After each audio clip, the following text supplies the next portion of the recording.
Hi hello everyone అందరూ ఎలా ఉన్నారండి? నేను మీ లక్ష్మి. ఈరోజు మన రెసిపీ వచ్చేసరికి పాలకూర పప్పు అండి. అది ఎలా ప్రిపేర్ చేద్దామో చూద్దామండి ఈరోజు.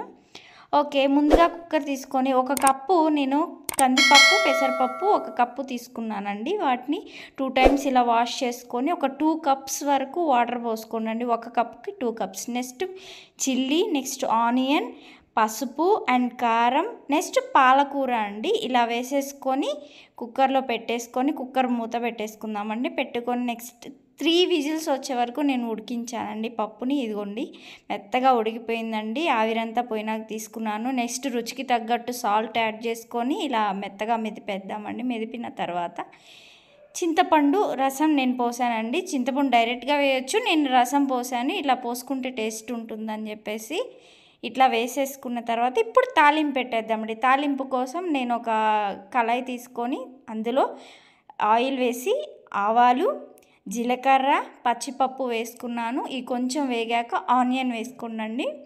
ఈ ఆనియన్ కొంచెం వేగాక గార్లిక్ వేయండి. ఈ garlic onion light brown colour వచ్చే వరకు ఆనియన్ వేగనివ్వండి.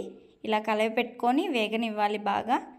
ఎగిచ్చాక నెక్స్ట్ కరివేపాకు వేసుకుందామండి. ఫైనల్గా కరివేపాకు అండ్ కొత్తిమీర కాడలు వేసుకుందామండి. చూడండి, కొత్తిమీర కాడలు వేసుకుందాం. కొత్తిమీర కాడలు వేసుకుంటే చాలా బాగుంటుంది టేస్ట్. ఇట్లా అయిపోయినాక ఈ పప్పు ఉంది కదని దీంట్లో వేసేద్దామండి. ఇగోండి పాలకూర పప్పు రెడీ అండి. మనం వేడి వేడి అన్నంలో పాలకూర పప్పు వేసుకొని తింటే చాలా బాగుంటుందండి. థ్యాంక్స్ ఫర్ వాచింగ్ అండి. Thanks for watching.